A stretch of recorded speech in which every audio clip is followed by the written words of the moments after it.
Bună, dragii mei, bine ați venit la previziunile pentru energia lunii septembrie. Acestea se aplică pentru toți cei care au ascendentul, soarele și luna în Capricorn. Încă de la început, vă rog să luați aminte faptul că aceasta este o previziune generală, iar tu ia de aici ceea ce se pliază pe viața ta. Încep cu partea de tranzite astrologice, iar apoi vedem ce ne spun cărțile de oracol, cele de tarot, dar și talismanele.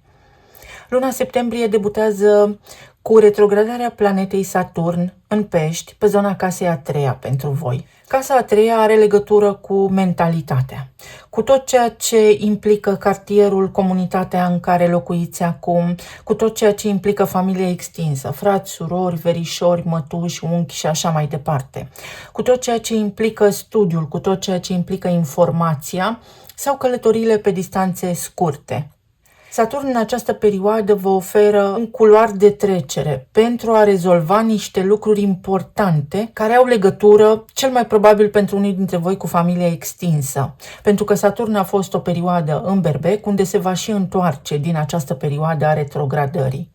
Trebuie rezolvate niște lucruri, schimbată mentalitatea în ceea ce privește familia voastră, pentru că asta are sens în viitorul pe care voi îl puteți construi de acum înainte. De asemenea, este vorba despre arhetipul peștilor, care vine cu empatie, compasiune, dar și cu foarte mult miraj sau decepție. Așadar, aveți prilejul, începând cu luna septembrie, să vă limpeziți mintea, să înțelegeți unde vreți să locuiți, în ce cartier, dacă vreți să rupeți sau nu, definitiv, legăturile cu familia extinsă sau poate să le reluați, să devină mai solide, mai clare, pentru că Saturn asta înseamnă structură, ordine, disciplină, timp alocat în ceea ce vrei să faci și responsabilitate. Și lucrurile se pot dezvolta foarte frumos pentru voi, întrucât în opoziție cu casa a treia se regăsește casa a noua, unde Mercur își începe acum tranzitul prin Fecioară.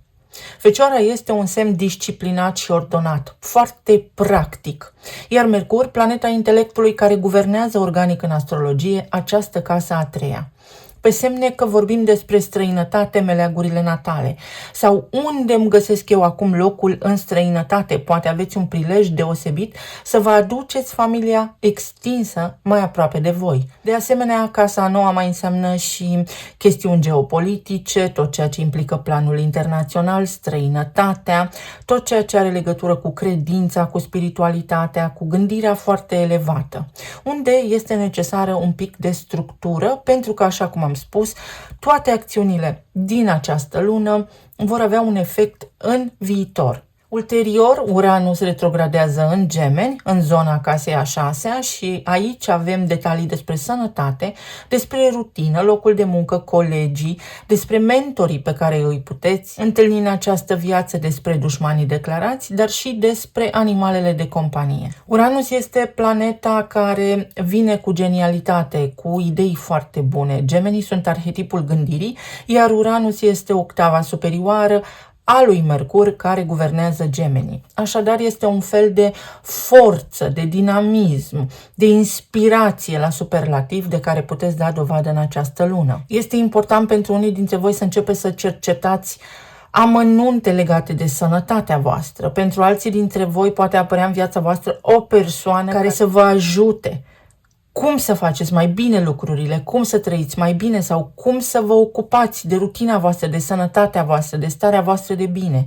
Poate fi un antrenor de fitness sau poate fi cineva care vă oferă sfaturi practice, logice pe zona de nutriție.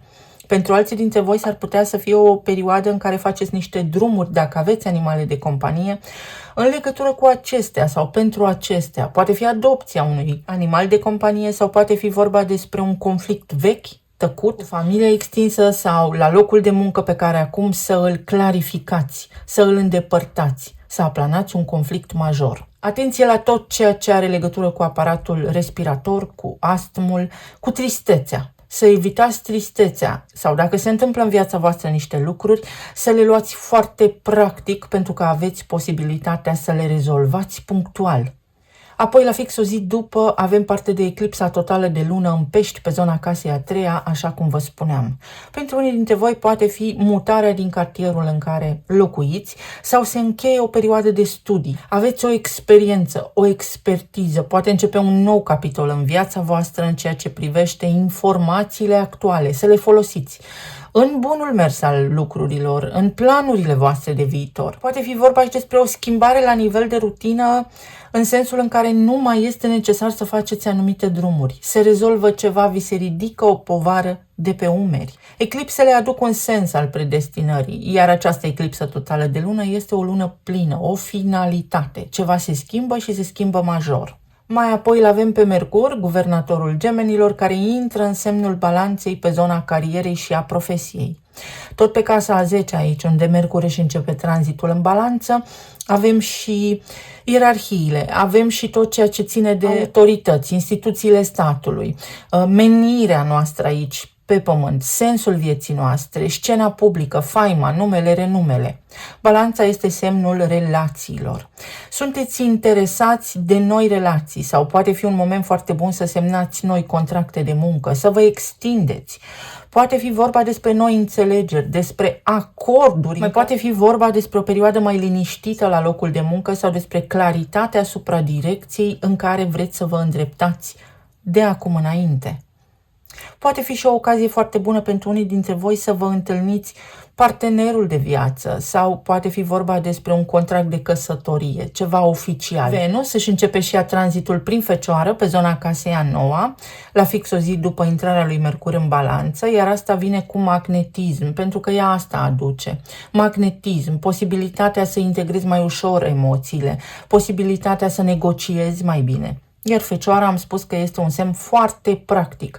Convertește practic ideile în ceva concret. Zona casei a noua are legătură, așa cum am menționat, cu străinătatea, cu toate chestiunile geopolitice, cu studiile înalte, cu publicarea de cărți, cu tot ceea ce implică procese, sala de judecată, legea în esență, cu tot ceea ce are legătură cu distanțele lungi, cu tot ceea ce are legătură cu spiritualitatea și sistemul tău de credințe, în ce crezi tu.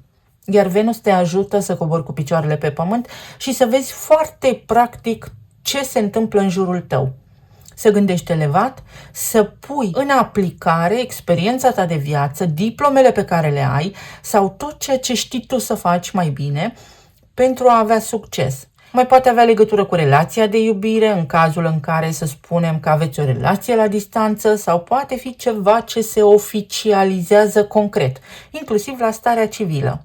Apoi pe 21, și ținem cont de faptul că 21 înseamnă control sau vitejie, avem o lună nouă, eclipsa parțială de soare în Fecioară aici pe zona casei a noua. Credința mea, religia, chestiunile internaționale și geopolitice, poate se întâmplă ceva la nivel global, să spunem, și este necesar acum să luați decizii. Vă vin idei noi despre cum să îmbinați utilul cu plăcutul, vă vin idei noi despre cum să găsiți un nou loc de muncă, despre cum să vă aranjați viața în cazul în care vreți să vă relocați din țara în care sunteți. Poate vă vin acum idei de relocare în contextul în care până acum să spunem că erați foarte atașați de neamul vostru. Sau poate fi o oficializare a relației actuale pe care o aveți. Apoi soarele intră în balanță, în același timp cu intrarea lui Marte în Scorpion. Pe casa a 10-a lucrurile devin mai clare. Vreau să fiu liniștit. Viața mea trebuie să fie în echilibru. Aveți așa o aură foarte onorabilă, să spunem, și demnă pe parcursul acestei luni, iar lumea are încredere în voi. Aveți timp să vă ocupați de toate lucrurile pe care poate doar le gândiți în acest moment. Sau ar fi bine să vă puneți lucrurile în ordine când vine vorba despre locul de muncă și despre planurile de viitor, pentru că aici, sub casa a 10-a, găsim și chestiuni legate de pensie, planuri de economii, găsim modalități avantajoase prin care noi ne putem asigura, să spunem așa, viața în perioada pensionării sau după perioada pensionării. Poate fi o promovare pentru unii dintre voi, poate fi un contract, o prelungire de contract pe zona profesiei, iar Marte în Scorpion în casa 11-a aduce oameni reali și autentici în viața voastră sau nevoia de a fi real și autentic, de a nu pierde timpul cu lucrurile mărunte, de a vă gândi strategic la viitor. Scorpionul vede ce nu funcționează lucrurile, însă are și o tendință să controleze desnodământul. Marte este planeta acțiunii și co-guvernator de Scorpion. În acest sens, ar putea să fiți voi foarte determinați și hotărâți asupra unor lucruri. Aveți grijă să nu se transforme într-o mică obsesie planul vostru de viață, idealul vostru, tocmai pentru că este această energie activă la voi pe casa 11. Casa 11 înseamnă viitor, idealuri, strategie, grupuri de oameni mari, rețele mari de oameni, anturajul sau recompensele, moștenirea. Aveți un scop, aveți un sens care poate ieși la suprafață în această lună și trebuie să aveți un plan metodic, foarte bine implementat pentru a vă vedea practic visul cu ochii. Marte în Scorpion poate aduce și foarte multă pasiune, poate aduce și o întâlnire, să spunem așa, foarte magnetică în grupurile de prieteni în care vă aflați acum. Poate fi un prieten foarte bun care acum să vă declare ceea ce simte pentru voi sau poate fi exact acea perioadă din viața voastră în care vreți să lăsați deoparte lucrurile insignifiante și să vă concentrați pe ceea ce contează cu adevărat în această viață. Pentru voi, în mod deosebit, este o lună cu un impact psihologic major. Este necesar să lăsați deoparte povara și ceea ce nu a funcționat, să nu aveți regrete. Evident, în legătură cu tot ceea ce ați trăit până acum. Să vedem ce ne spune și oracolul. Mușețelul. Gentilețe, relaxare și odihnă. Sigur că veți avea nevoie de foarte multă odihnă pentru că Uranus retrogradează în Gemeni pe zona casei a 6-a, iar Uranus, cât și Mercur, au legătură cu sistemul nervos. Deci atenție la orele de somn, atenție la metabolism, atenție la plămâni, atenție la activitatea fizică pe care o prestați, poate, sau la lucrurile de care vă ocupați și implică un efort fizic, pentru că s-ar putea să aveți senzația că rămâneți fără aer. Să vă oxigenați foarte bine creierul. În consecință aveți nevoie de somn și de odihnă. Pe de altă parte, la nivel general, luna pare să fie una de echilibru. Uite, o lună în care se repară foarte multe lucruri și veți avea ajutor în acest sens, ajutor cu idei foarte bune în ceea ce privește implementarea tuturor planurilor pe care le aveți acum, oamenii potriviți care să vă ajute și să vă ghideze. Iar aici avem lavanda, liniștea, blândețea și iubirea de sine, grijă pentru voi, grijă de voi. Avem niște cristale și vedeți cum avem vizibilitate asupra pământului, foarte multă practicalitate, lucrurile se fac pe rând, în ordine. Recunoștință, aici avem semnul gemenilor. Sigur că această lună poate fi una de discuții, de cercetare, de întâlniri cu diversi oameni sau să deschidă o nouă zonă de interes pentru voi în ceea ce privește tranzacțiile comerciale, în ceea ce privește piața financiară, piața monetară, unde trebuie să aveți răbdare. Și familia, așa cum am menționat în introducere, va fi necesar să lămuriți niște chestiuni importante cu familia sau în legătură cu familia, mai ales dacă aveți frați, surori, verișori și așa mai departe, sau poate fi un moment foarte bun în care să vă faceți un plan care implică și familia, pentru că vă vin niște idei diferite față de mentalitatea sau de gândurile pe care le-ați avea în mod normal. Poate fi întemeierea unei familii, în sfârșit, lucrurile se lămuresc. Mai ales dacă ați simțit că ați fost trași înapoi. Este o perioadă optimă în care se reiau niște lucruri, se clarifică niște lucruri pentru a nu exista confuzie. Cavalerul de monede, 8 de spade, luna, 3 de monede, asul de cupe.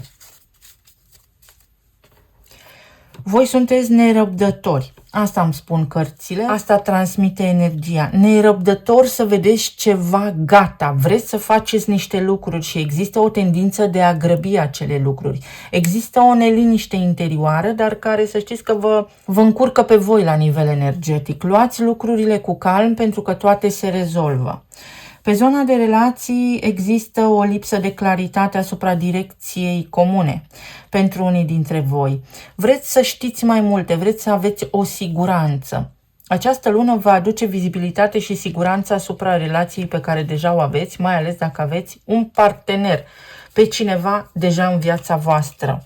Pe aceia dintre voi care aveți o relație stabilă și sunteți căsătoriți, această lună vă ajută la nivel financiar, vă ajută să colaborați mai bine împreună și vă ajută să vă reveniți. Poate voi sau partenerii voștri de viață aveți provocări la nivel de sănătate, iar această lună vă oferă prilejul să vă ocupați de aceste treburi foarte importante pentru viața omului. Este o ofertă, așteptați ceva să se întâmple, aceste lucruri se vor întâmpla, dar este nevoie de o acțiune, de direcționare a atenției de la voi către ceea ce vă doriți. Să treceți de la stadiul de intenție la cel de acțiune. Pentru unii dintre voi se deblochează niște lucruri, se rezolvă o încurcătură sau pur și simplu descoperiți o modalitate inedită să faceți ceea ce aveți voi în gând, în minte acum, pentru că veți primi sprijin la locul de muncă. Există posibilitatea unei extinderi, există posibilitatea unei măriri salariale, există posibilitatea unui bonus. Sunt ceva bani în plus care vin pentru voi acum. Este o lună pe care o puteți petrece împreună cu familia, alături de familia voastră. Pentru aceia dintre voi care să spunem că v-ați despărțit. Acum ceva vreme este momentul să faceți pace, să clarificați, să vorbiți cu cineva drag despre ceea ce simțiți pentru a lăsa în urmă confuzia, pentru a nu intra într-o stare de sevraj emoțional. Poate fi o terapie pe care să o începeți. Poate fi un moment foarte bun să vă vindecați. La nivel financiar se întâmplă niște lucruri, atât că aveți nevoie să vă documentați mai mult. Vă puteți asigura traiul, vă puteți implementa planurile pe care le aveți cu succes, trebuie doar să vă documentați mai mult, să vă sfătuiți cu oamenii din jurul vostru care vă vor binele. Pe partea de sănătate, atenție așa cum am spus, la tot ceea ce ține de piept, plămâni, spate, practic tot ceea ce are legătură cu respirația, aparatul respirator, cu fluidele din corp, cu o digestie mai bună și cu mucusul. Pentru că dacă ceva vă supără la nivel medical, există o inflamație în corp. Aveți nevoie să reduceți inflamația respectivă pentru a vă simți mai bine. 8 de cupe, 3 de cupe, luna din nou, poate aveți legătură cu cineva din semnul racului, unii dintre voi, temperanța și cavalerul de cupe. Până la sfârșitul lunii septembrie veți fi mulțumiți pentru că lucrurile se rezolvă. Trebuie să luați o hotărâre, o decizie, să cedați ceva sau să vă îndepărtați de o mică obsesie. Să lăsați niște lucruri în pace. Cu cât vă liniștiți mai repede pe parcursul acestei luni, cu atât mai ușor vă va fi să vedeți cu claritate ce aveți de făcut de acum începând. Este o lună care vă aduce bucurie, se rezolvă ceva. În sfârșit înțelegeți, în sfârșit aflați niște lucruri care nu v-au fost clare. Se rezolvă un mister, poate fi și o lună foarte emoțională pentru unii dintre voi în care starea voastră de spirit să fluctueze foarte mult. Dacă se întâmplă acest lucru, atenție la sistemul endocrin, pentru că pot exista acolo niște dezechilibre hormonale, pe care dacă le rezolvați, toată viața vă pare dintr-o dată mai frumoasă, mai liniștită. Unii dintre voi s-ar putea să luați în calcul o despărțire, însă vă este teamă. Vă este teamă de viitor, vă este teamă poate pentru că nu vă puteți descurca singuri. Energia vă transmite următorul lucru, să nu grăbiți lucrurile și să nu luați decizii pripite, să analizați foarte bine înainte. Pentru că, da, se poate, dar în egală măsură trebuie să fiți foarte conștienți de acțiunile voastre, astfel încât ulterior să nu regretați alegerile făcute. Pentru alții dintre voi este o perioadă foarte bună. La nivel de relații lucrurile se echilibrează, lucrurile se liniștesc, treburile devin mai armonioase. Timpul petrecut împreună crește gradual. Atenția pe care vă acordați reciproc în parteneriat crește gradual. Aici este o energie maternă. Se poate întâmpla pentru voi în această lună ceva care implică o energie maternă sau este vorba despre emoții, inteligența emoțională, despre cineva care a fost doborât emoțional de anumite evenimente în viața sa și care în sfârșit scoate capul la suprafață, respiră ușurat, voi sau cineva din preajma voastră. În ceea ce privește familia, locul în care locuiți, se poate întâmpla să vă mutați cu locuința, să vă schimbați domiciliul. Avem aici un bărbat, acțiune. Energia indică acțiune, voință. Să fiți atenți la subiectivitate, pentru că s-ar putea în anumite cazuri să fiți foarte subiectivi în ceea ce privește situațiile în care sunteți implicați acum. În altă ordine de idei se schimbă ceva la nivelul relației de iubire, unde s-ar putea, așa cum am spus, în cazul în care relația nu funcționează în parametrii optimi, să apară discuții despre o despărțire. În alte cazuri poate apărea o discuție care declanșează în voi sau în partenerii voștri de viață o nevoie de apropiere, un contact cu realitatea, o luminare a minții prin care să vedeți că de fapt sunteți bine împreună sau prin care oamenii la care voi vă gândiți acum să conștientizeze că de fapt relația este bună, că există sentimente și aceștia să aibă o dorință deodată să facă lucrurile să funcționeze mai bine între voi. Poate fi pentru unii dintre voi o schimbare la locul de muncă, mai ales pentru aceia dintre voi care aveți ca manager, ca superior direct, un bărbat, o energie masculină. Peștii, resurse, o viață ușoară, situații care se rezolvă ușor, de la sine, bani mai mulți, investiții. Atenție la investiții, nu vă grăbiți, trebuie să cercetați foarte, foarte bine înainte ceea ce vreți să faceți. De asemenea, multiplicați venitul. Există posibilitatea creșterii la nivel financiar pentru voi în această lună. Poate fi un bonus, poate fi o moștenire, poate fi un premiu, poate fi o mărire, o creștere. Pot fi cadouri și buchetul. Luna se încheie frumos pentru voi. La sfârșit de lună septembrie ar trebui, dacă vă ocupați de aceste lucruri, să aveți o concluzie minunată, mai ales pentru că avem cele două eclipse despre direcția în care vă îndreptați. Există aici o reconciliere cu partenerul de viață, cu familia, la locul de muncă sau cu sinele vostru, să vă calmați puțin și să apară oportunități, să apară resurse financiare, creșteri financiare, achitarea unor credite sau posibilitatea să vă achitați niște datorii. De asemenea, mai este aici o lună de apreciere când avem tranzitele în casa 10-a prin balanță. Este ca și când puteți fi mulțumiți, lucrurile se liniștesc, se lămuresc, totul se așterne din nou pe curat și de această dată este bine. Să vedem ce ne spun și talismanele.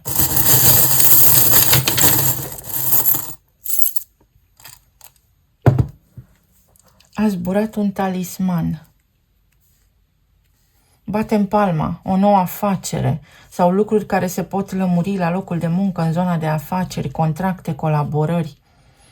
Dacă au lipsit până acum, dacă nu aveați clienți sau colaborări, dacă sunteți antreprenori, tu ești constanta mea, măsuri de siguranță, măsuri de prevenție sau garanția că lucrurile sunt bune. Uite, aici este cineva care te iubește sau pe care te poți baza. Steaua și sufletul pereche. Temperanța. Pentru unii dintre voi se lămuresc foarte multe situații care implică relația, căsnicia, parteneriatul de viață sau cu partenerul de afaceri, în zona afacerilor, în zona clienților. Pentru unii dintre voi poate fi, așa cum am spus, o căsnicie, o relație care se rezolvă. O perioadă în care trebuie să vă îndepărtați de toxicitate, mai ales în ceea ce privește neamul, familia extinsă, exact cum am spus. De acolo pot veni impedimentele sau acolo puteți face curățenie, ordine acum.